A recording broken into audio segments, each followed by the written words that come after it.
32वीं पुतली रूपवती। मेरे प्यारे दोस्तों, अभी तक आप सिंहासन बत्तीसी की 31 पुतलियों की कहानी सुन चुके हैं, जिसमें आपने ये जाना कि राजा विक्रमादित्य इतने महान राजा कैसे बने।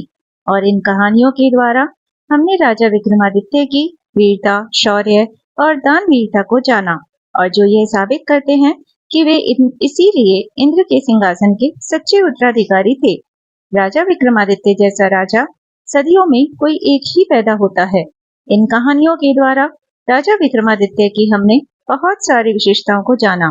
उनके जैसा आज तक कोई राजा ना हुआ है और ना कोई होगा। इसीलिए सिंहासन बत्तीसी पर दोबारा कोई शासक बैठ ही नहीं सका। और वह सिंहासन कहाँ गायब हुआ और उसका क्या हुआ, आज की इस कहानी में हम ये सब जानेंगे। और इस सिंहासन के अंत के बाद की जो कथा प्रचलित है, आज इस कहानी में हम वह भी जानेंगे। इसीलिए अगर आपने अभी तक मेरे चैनल को सब्सक्राइब नहीं किया है तो फटाफट से कर लीजिए। तो शुरू करते हैं आज की कहानी। 32वीं पुतली रानी रूपवती ने राजा भोज को सिंहासन पर बैठने की कोई रुचि नहीं दिखाते देखा तो उसे अचरज हुआ। उसने जानना चाहा कि राजा भोज में आज पहले वाली व्यग्रता क्यों नहीं है। राजा भोज ने कहा कि राजा विक्रमादित्य के देवताओं वाले गुणों की कथाएं सुनकर उन्हें ऐसा लगा कि इतनी विशेषताएं एक मनुष्य में असंभव हैं, और मानते हैं कि उनमें बहुत सारी कमियां हैं। अतः उन्होंने सोचा है कि सिंहासन को फिर वैसे ही उस स्थान पर गड़वा देंगे जहां से इसे निकाला गया है। राजा भोज का इतना बोलना था कि सारी पुतलियां अपनी रानी के पास आ गईं। उन्होंने हर्षित होकर राजा भोज को उनके निर्णय के लिए धन्यवाद दिया। पुतलियों ने उन्हें बताया कि आज से वे भी मुक्त हो गई हैं। आज से यह सिंहासन बिना पुतलियों का हो जाएगा। उन्होंने राजा भोज को विक्रमादित्य के गुणों का आंशिक स्वामी होना बतलाया तथा कहा कि इसी योग्यता के चलते उन्हें इस सिंहासन के दर्शन हो पाए। उन्होंने यह भी बताया कि आज से इस सिंहासन की आभा कम पड़ जाएगी और धरती की सारी चीजों की तरह इसे भी पुराना पड़कर नष्ट होने की प्रक्रिया से गुजरना होगा। इतना कहकर उन पुतलियों ने राजा से विदा ली और आकाश की ओर उड़ गईं। पलक झपकते ही सारी की सारी पुतलियां आकाश में विलीन हो गईं। पुतलियों के जाने के बाद राजा भोज ने कर्मचारियों को बुलवाया तथा गड्ढा खुदवाने का निर्देश दिया। जब मजदूर बुलवाकर गड्ढा खोद डाला गया तो वेद मंत्रों का पाठ करवाकर पूरी प्रजा की उपस्थिति में सिंहासन को गड्ढे में दबवा दिया गया। मिट्टी डालकर फिर वैसा ही टीला निर्मित करवाया गया जिस पर बैठकर चरवाहा अपने फैसले देता था। लेकिन नया टीला वह चमत्कार नहीं दिखा सका जो पुराने वाले टीले में था। उपसंहार। कुछ भिन्नताओं के साथ हर लोकप्रिय संस्करण में उपसंहार के रूप में एक कथा और मिलती है। उसमें सिंहासन के साथ पुनः दबवाने के बाद क्या गुजरा यह वर्णित है। आधिकारिक संस्कृत संस्करण में यह उपसंहार रूपी कथा नहीं भी मिल सकती है, मगर जनसाधारण में काफी प्रचलित है। कई साल बीत गए, वह टीला इतना प्रसिद्ध हो चुका था कि सुदूर जगहों से लोग उसे देखने आते थे। सभी को पता था कि इस टीले के नीचे अलौकिक गुणों वाला सिंहासन दबा पड़ा है। एक दिन चोरों के एक गिरोह ने फैसला किया कि उस सिंहासन को निकालकर उसके टुकड़े टुकड़े कर बेच देना चाहिए। उन्होंने टीले से मीलों पहले एक गड्ढा खोदा और कई महीनों की मेहनत के बाद सुरंग खोदकर उस सिंहासन तक पहुंचे। सिंहासन को सुरंग से बाहर लाकर एक निर्जन स्थान पर उन्होंने हथौड़ों के प्रहार से उसे तोड़ना चाहा। चोट पड़ते ही ऐसी भयानक चिंगारी निकलती थी कि तोड़ने वाले को जलाने लगती थी।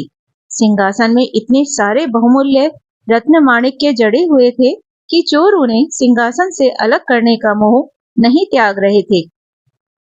सिंहासन पूरी तरह सोने से निर्मित था, इसीलिए चोरों को लगता था कि सारा सोना बेच देने पर भी कई हजार स्वर्ण मुद्राएं मिल जाएंगी और उनके पास इतना अधिक धन जमा हो जाएगा कि उनके परिवार में कई पुरखों तक किसी को कुछ करने की जरूरत नहीं पड़ेगी।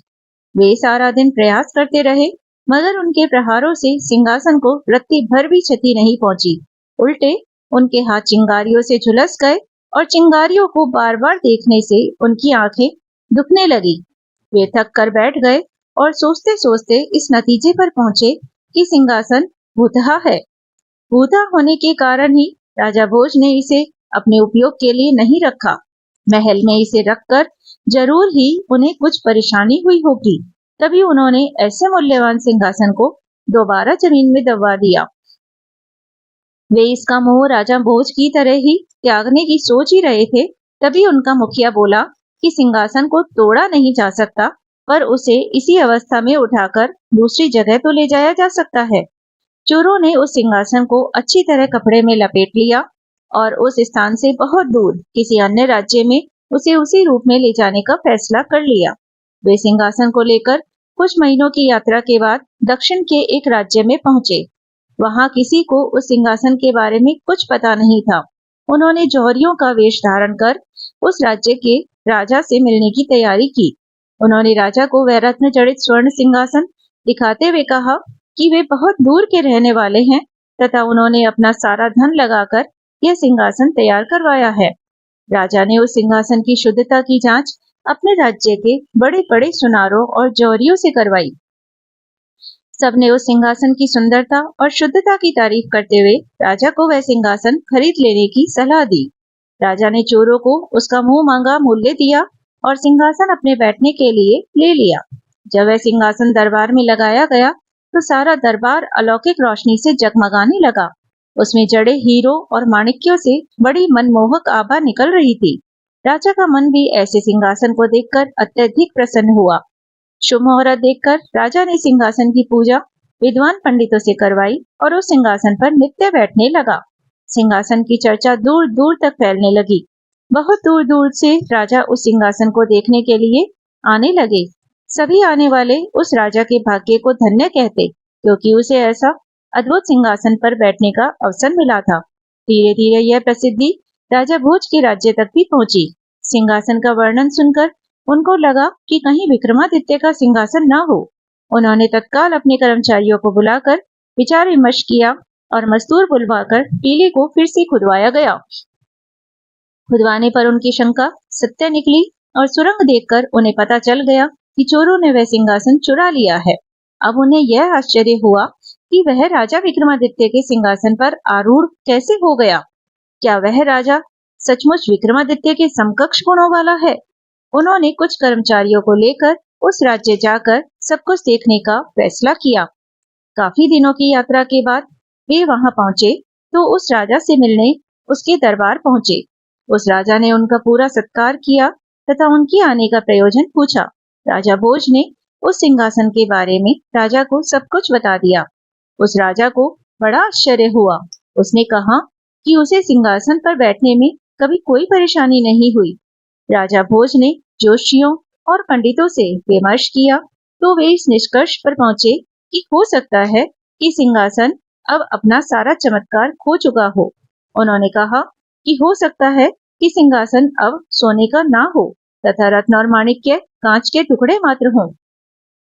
उस राजा ने जब ऐसा सुना तो कहा कि यह असंभव है। चोरों से उसने उसे खरीदने से पहले पूरी जांच करवाई थी, लेकिन जब जौहरियों ने फिर से उसकी जांच की तो उन्हें घोर आश्चर्य हुआ। सिंहासन की चमक फीकी पड़ गई थी तथा वह एकदम पीतल का हो गया था। रत्न माणिक्य की जगह कांच के रंगीन टुकड़े थे। सिंहासन पर बैठने वाले राजा को भी बहुत आश्चर्य हुआ। उसने अपने जोशियों और पंडितों से सलाह की तथा उन्हें गणना करने को कहा। उन्होंने काफी अध्ययन करने के बाद कहा कि यह चमत्कारिक सिंहासन अब मृत हो गया है। इसे अपवित्र कर दिया गया और इसका प्रभाव जाता रहा। उन्होंने कहा, अब इस मृत सिंहासन का शास्त्रोक्त विधि से अंतिम संस्कार कर दिया जाना चाहिए। इसे जल में प्रवाहित कर दिया जाना चाहिए। समय बीतता रहा, वह सिंहासन इतिहास के पन्नों में सिमट कर रह गया। लोक कथाओं और जनश्रुतियों में उसकी चर्चा होती रही। अनेक राजाओं ने विक्रमादित्य का सिंहासन प्राप्त करने के लिए कालांतर में एक से बढ़कर एक गोताखोरों को तैनात किया और कावेरी नदी को छान मारा गया, मगर आज तक उसकी झलक किसी को नहीं मिल पाई। लोगों को विश्वास है कि आज भी विक्रमादित्य की सी खूबियों वाला अगर कोई शासक हो तो वह सिंहासन अपनी सारी विशेषताओं और चमक के साथ बाहर आ जाएगा। मेरे प्यारे दोस्तों, अगर यह कहानी आपको अच्छी लगी है और ऐसी ही आप और कहानियां सुनना चाहते हैं तो मेरे चैनल को सब्सक्राइब कर लीजिए। और अगर आप मुझे फेसबुक से देख रहे हैं तो मेरे पेज ज्ञान संग्रह को फॉलो भी कर लीजिए। धन्यवाद।